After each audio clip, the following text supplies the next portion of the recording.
Hello friends, आज हम पढ़ेंगे कूलम्ब्स लॉ।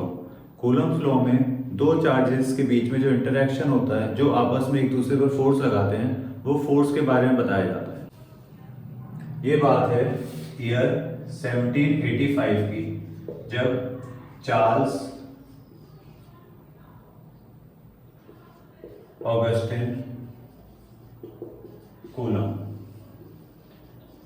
ये एक फिजिसिस्ट रहे हैं।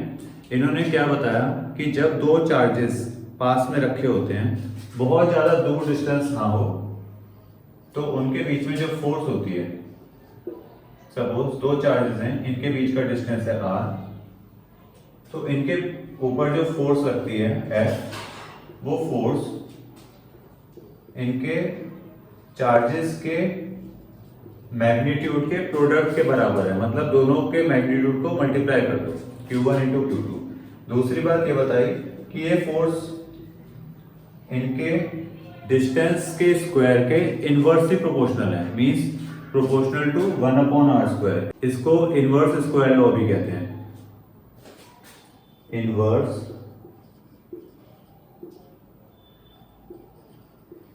Square law. ये inverse square law gravitational field में भी आता है, मैग्नेटिक फील्ड में भी आता है। वैसे मैग्नेटिक फील्ड जो होती है वो कंजर्वेटिव फील्ड नहीं होती, बट फिर भी वहां इनवर्स स्क्वायर लॉ अप्लाई होता है। इसको कंबाइन कर देंगे। So the electrostatic force is directly proportional to Q1 Q2 inversely proportional to r²। अब ये प्रोपोर्शनलिटी का साइन को हटा के हम एक कांस्टेंट लगाएंगे। So F is equal to 1/4 pi epsilon naught Q1 Q2 upon r²। यहाँ पे 1/4 पाई एप्सिलॉन नॉट क्या चीज है? Is the electrostatic constant.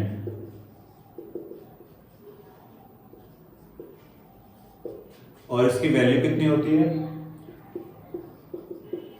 इसकी वैल्यू होती है 9 इंटू 10⁻⁹। वैसे तो मेन इसका नंबर ही इंपॉर्टेंट है, बट अगर आप इसकी यूनिट जानना चाहते हैं तो यूनिट हो जाएगी न्यूटन मीटर स्क्वायर पर कूलम स्क्वायर। अब एप्सिलॉन क्या चीज है? Epsilon is the permittivity. Permittivity का मतलब होता है permission, permittivity of the medium. Epsilon को कैसे प्रोनाउंस करेंगे? एप्सिलॉन।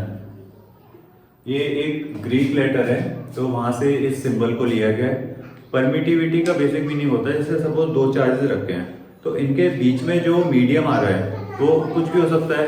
एयर हो सकती है, वाटर, हम वुड रख सकते हैं, कंक्रीट रख सकते हैं, वैक्यूम हो सकता है, या कोई प्लास्टिक का मटेरियल रख सकते हैं, या कोई मेटल रख सकते हैं। तो जितने भी मीडियम होते हैं वो सारे अलग अलग परमिशन प्रोवाइड करते हैं दो चार्जेस को इंटरैक्ट करने में। इनके बीच में जो इलेक्ट्रिक फील्ड क्रिएट होती है उसको प्रोपेगेट करने में जो मीडियम अपना कंट्रीब्यूशन डालता है, उस कंट्रीब्यूशन को ही परमिटिविटी कहा जाता है। बेसिकली ये एक परमिशन होता है।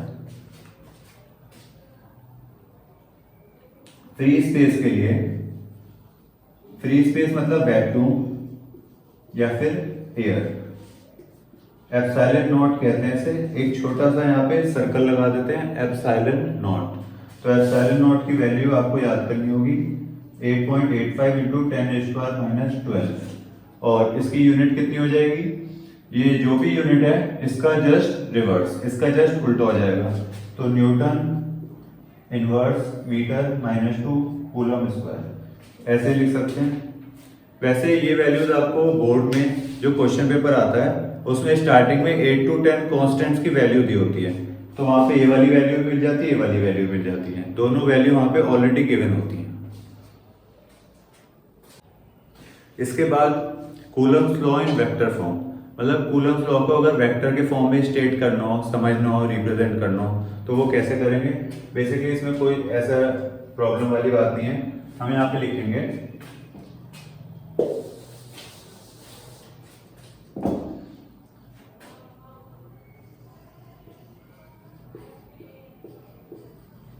Coulomb's law in vector form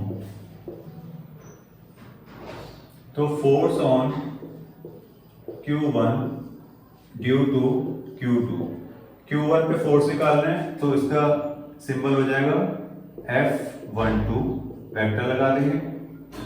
और ये फोर्स की डायरेक्शन कहां पर होगी? फोर्स की डायरेक्शन होगी इस साइड में, क्योंकि हम दोनों चार्जेस को मान के चल रहे हैं पॉजिटिव है। ठीक है, यहाँ पे जो फोर्स लगेगी उसकी डायरेक्शन भी बाहर की तरफ होगी और उसका सिंबल होगा F21, force on 2 due to 1, वो अभी हम नहीं देख रहे। इसके बाद जो इसका डिस्प्लेसमेंट वेक्टर है, इनका जो सेपरेशन है उसको रिप्रेजेंट कैसे करेंगे? Q2 से Q1 की तरफ एक वेक्टर शो करेंगे जिसे R21 वेक्टर लिखेंगे। क्लियर है? तो यहाँ पे जो फोर्स का फॉर्मूला बनेगा उसमें बस हमें वेक्टर्स को इंट्रोड्यूस कर देना है। F12 vector is equal to, सब कुछ सेम रहेगा, 4 पाई epsilon naught Q1 Q2 upon R²। बस इसकी डायरेक्शन दिखाने के लिए एक यूनिट वेक्टर लगा देंगे R21। तो ये हमारा आ गया coulomb law in vector form. I hope आपको कूलम्ब लॉ समझ आया होगा। इसमें कोई डाउट हो या कोई भी आपको क्वेरी हो, कोई क्वेश्चन ना समझ आया हो तो जरूर मुझे कमेंट में जरूर बताएं। आगे जो टॉपिक आपको और समझना हो, पढ़ना हो अच्छे से डिटेल में, तो वो भी आप कमेंट में जरूर लिखें। Okay students, take care, bye bye.